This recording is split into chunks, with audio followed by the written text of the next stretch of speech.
వాళ్ళల్లో మధ్యాహ్న భోజనం ముఖ్యమైంది, చదువు మధ్యాహ్నం అయిపోయింది. చదువు ఎవరికి అక్కల్లా. భోజనంలో గుడ్డు ఇట్టారా, గడిది గుడ్డు ఇట్టారా, అన్నం తినేవాడు కోడిగుడ్డు పెట్టడం ఏంటంటే బుద్ధి ఉందా లేదా? చదువుకోమని లేకపోతే వెళ్ళిపోమని చెప్పాలి. కోడిగుడ్డు కోసం వస్తావు నువ్వు. ఈ గుడ్లు లెక్క రాయాలి మాస్టర్లు, వాళ్ళ కర్మ కాలిపోయి.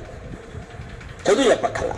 ఎన్ని గుడ్లు వెళ్ళే, ఎన్ని గుడ్లు మిగిలే, ఎన్ని గుడ్లు మధ్యలో పేలే, ఎన్ని గుడ్లు ఈ మాస్టర్ తినేసాడు. ఇంక వీడు చదువు ఎందుకు చెబుతాడండి?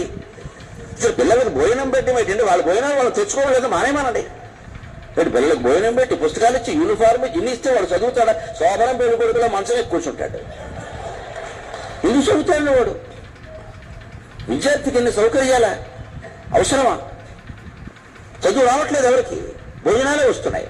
పైగా అందులో బల్లి పడింది, పుల్లి పడింది, పడదా?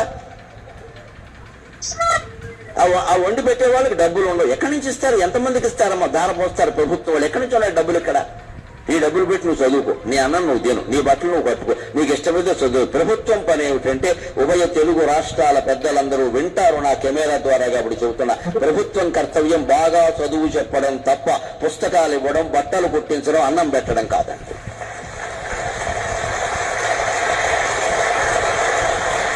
మేము ఖచ్చితంగా చదువు చెప్పిస్తాం, నీ జీవితానికి బాధ్యత వహిస్తాం. నీకు నమ్మకం ఉంటేరా, లేకపోతే వెళ్ళిపో.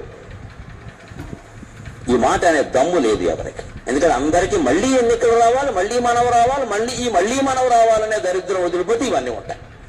మళ్ళీ నువ్వే ఎందుకు రావాలి? ఇంకొకడు వస్తాడు, నీకు అనవసరం.